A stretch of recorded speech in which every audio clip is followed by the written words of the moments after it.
The 42nd chapter of the book of Isaiah in the Bible clearly foretells the coming of an Arabian prophet, specifically Prophet Muhammad, peace and blessings be upon him. Isaiah describes itself as a prophecy about the future. God states that, "The former things have taken place, and new things I declare." God starts the chapter by drawing our attention to a very special person that he will send.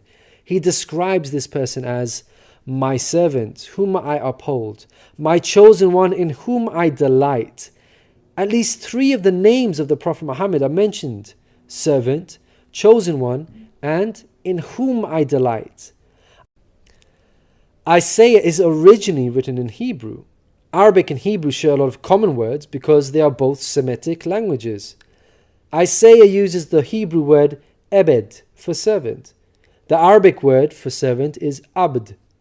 Prophet Muhammad is known as God's servant. In Arabic, Abdullah. Chosen one is Mustafa in Arabic. This is another of the names of the Prophet Muhammad. The one in whom God delights in shows that this person is beloved to God. Habibullah in Arabic, which means beloved of God, also happens to be one of the Prophet Muhammad's names. In Isaiah, God also reveals the location of this special person. He states, "Let the wilderness and its towns raise their voices. Let the settlements where Kedar lives rejoice." Out of all the nations on earth that God inspired Isaiah to mention, he chose to highlight Kedar's location, so we should pay special attention.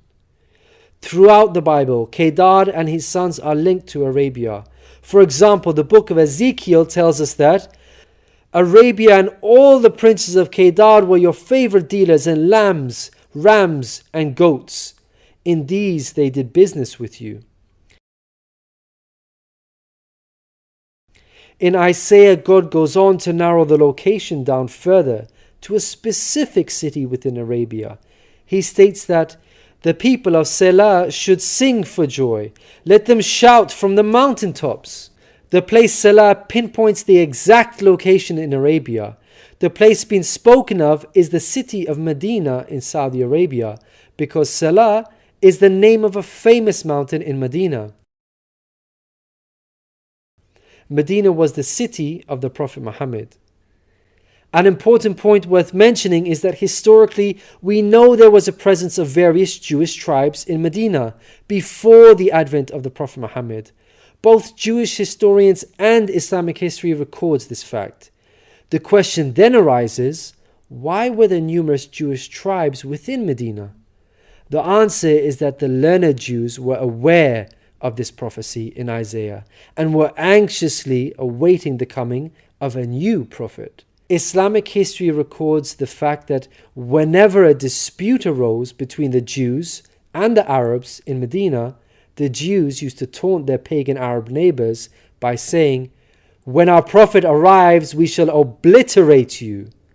The Quran also affirms this.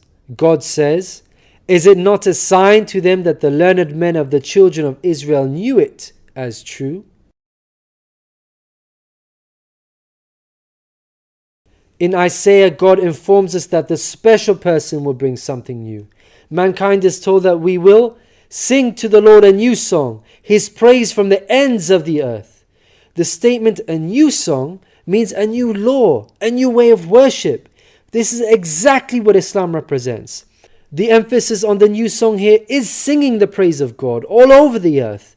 The Quran opens with the statement, "Praise be to God, Lord of the worlds," and is recited by Muslims all over the world during prayers every day.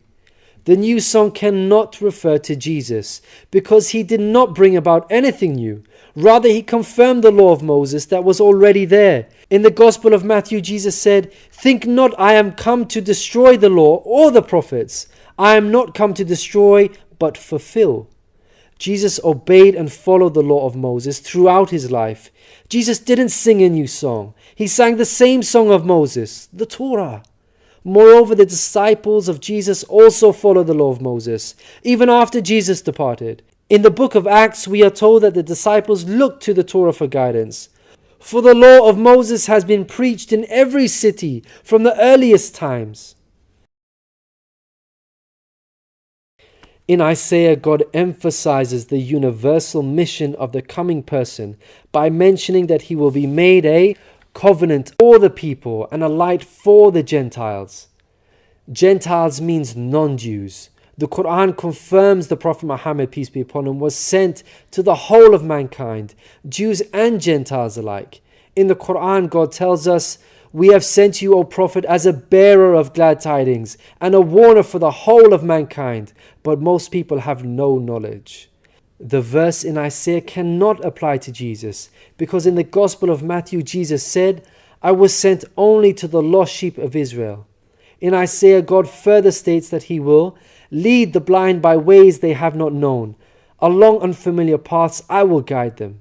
The pagan Arabs at the time of the Prophet Muhammad fit this description perfectly, because they had not been sent a messenger prior to Muhammad. The Quran bears witness to this. God states that Muhammad was sent to warn a people to whom no warner has come before.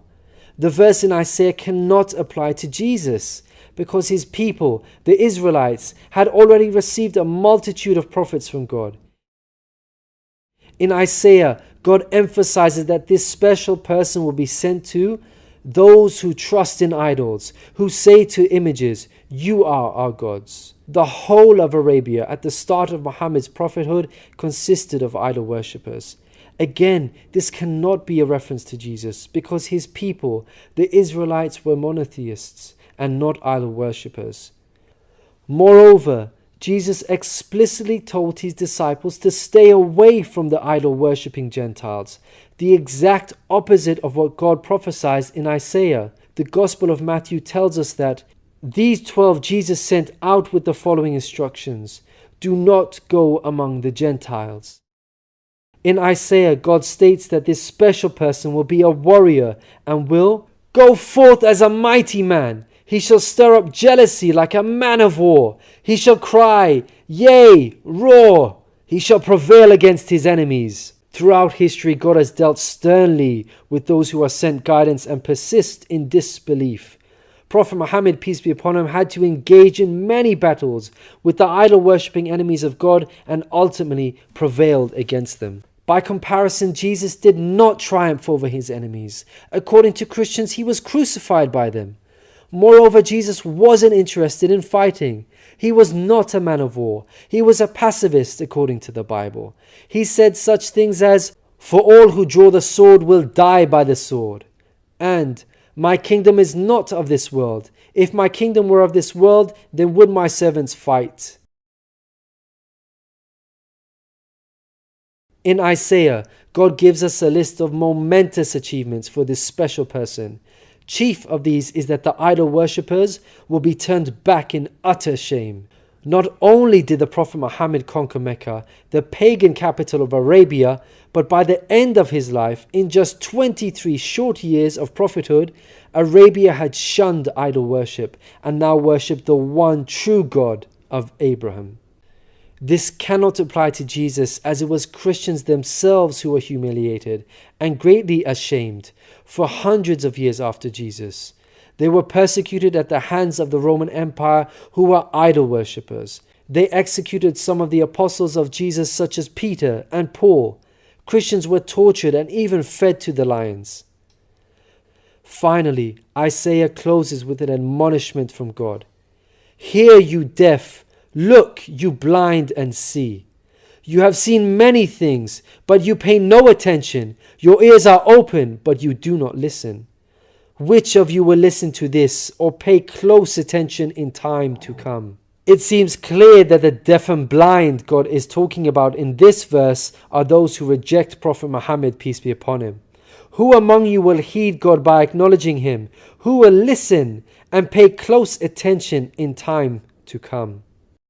الذين يتبعون الرسول النبي الأمي الذي يجدونه مكتوبا عندهم في التوراة والإنجيل يأمرهم بالمعروف